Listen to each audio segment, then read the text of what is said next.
Welcome, welcome, welcome. I'm back at it again. I am Leo. This is Leo the Lineup. First and foremost, if you found me through some random NBA search since the opener is tomorrow, feel free to subscribe. I'm putting out content on the daily. If you're returning, I salute you once again. You are the real MVPs. And although this opening slate is only 2 games, it's certainly going to be interesting. We have the Battle of Los Angeles and Montrezl Harrell, apparently. And then we have a game between 2 teams whose 2019 seasons were kind of all put on hold towards 2020, with the Nets taking on the Warriors. Nets fully healthy, it seems. That rotation is going to be awful to try to figure out. Warriors hit another roadblock with the Klay Thompson injury. However, they might have reloaded a little bit with James Wiseman, Andrew Wiggins, and Kelly Oubre. And although it seems like we haven't played basketball in 7 years, apparently Draymond Green is probably going to miss the opening game, as well as James Wiseman's status being in doubt.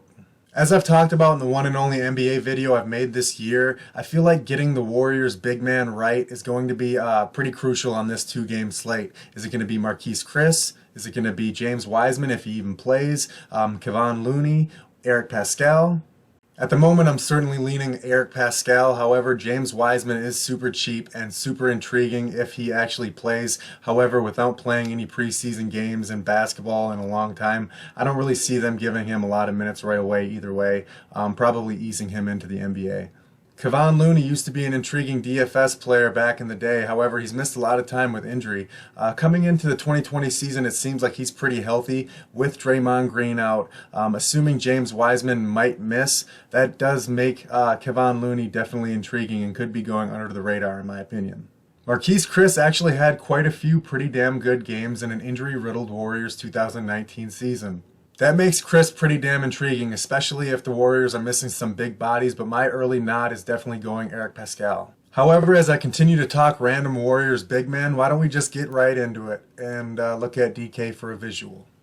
Now I'm going to use both platforms to try to get a point across on one player in specific, and that player is Kevin Durant. On Draftkings, you will notice Kevin Durant is the second highest priced player. Although he missed all of last year, he is still coming in only behind Anthony Davis, and that discount is only $200. So while Kevin Durant is the second highest priced player on DraftKings, if we take a look on FanDuel, you will see he is certainly down the list quite a bit, actually ranking in as number 6 as the highest priced player on FanDuel. Now this is obviously going to create a little extra value on Kevin Durant, especially on FanDuel. If you're a little bullish on him and think he's going to come out swinging, load up on Kevin Durant because that's the cheapest you are going to see him on FanDuel this year. Now with this price discrepancy among platforms, it's going to make Kevin Durant a super risky and scary play on DraftKings and kind of a smash play on FanDuel in my opinion, especially at power forward. Another must consider when you're thinking about Kevin Durant is the fit with Kyrie Irving and the rest of the Brooklyn Nets. We know they got Spencer Dinwiddie, Karis LeVert, Joe Harris, Jarrett Allen, a few other guys, DeAndre Jordan. How are they going to mesh, and how is that rotation going to go for the Nets? And speaking of rotations, this leads me into just an overall point I want to get across. This being the first game of the slate, you're obviously going to have an advantage if you do a little bit more digging or can actually kind of predict or guess the natural rotations for these new look teams. Obviously, being the first game of the year, we have no data on some of these new look teams and new look rotations. As the season goes on, you're going to kind of get a better feel on what to expect as far as minutes and production from certain players. So this actually makes this slate really risky or super beneficial if you nail it and get it right. One thing to remember in NBA DFS, it's not as correlated as the NFL. It's not stacking a wide receiver and a quarterback and finding a run back from the other team, although sometimes game stacking can be an advantage. It's more about establishing good plays, good points per dollar plays, and value plays that let you get to the must-haves that kind of build that roster for you. So it's a little less correlated than NFL, and it's all about establishing good plays at a good price. And we're back to FanDuel for the visual, sorry. However, nonetheless, when I'm first building my NBA lineups, the first thing I really do, obviously, is try to evaluate the star players and the must-have players, the type of players who could put up such a high score that it could come down to actually having them or not as far as competing to win or actually being competitive, just overall. The type of players who can break the slate, obviously. You're going to have LeBron, you're going to have Anthony Davis. I prefer Anthony Davis in this spot. He's a little younger, Probably fresher. LeBron James sometimes seems like he eases into the year every now and then.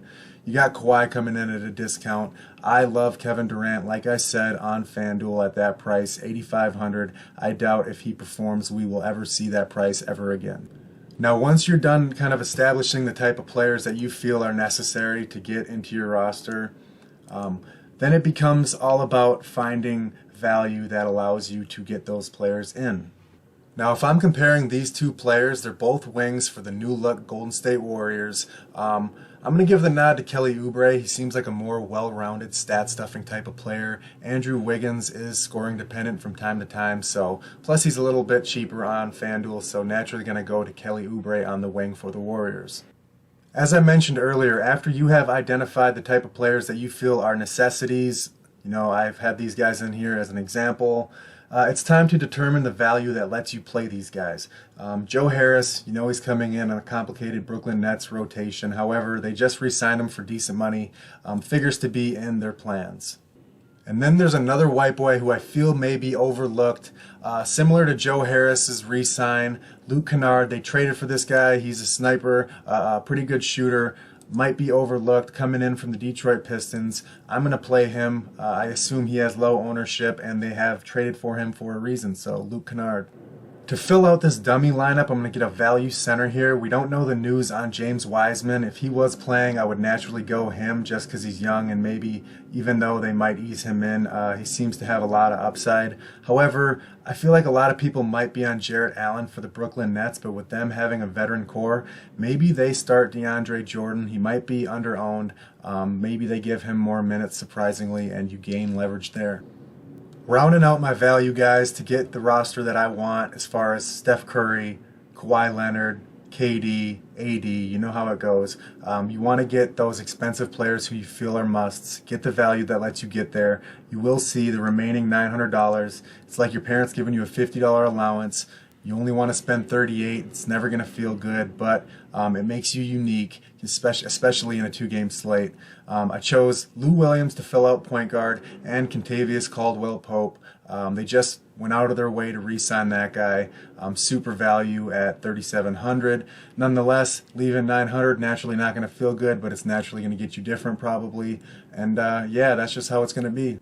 However, one more player I do want to mention again, if you don't go power forward stars, Serge Ibaka. They just named this guy the center when they signed him. If they give him 30 minutes, which the Raptors were a lot of times afraid to do, he is a smash play at that price.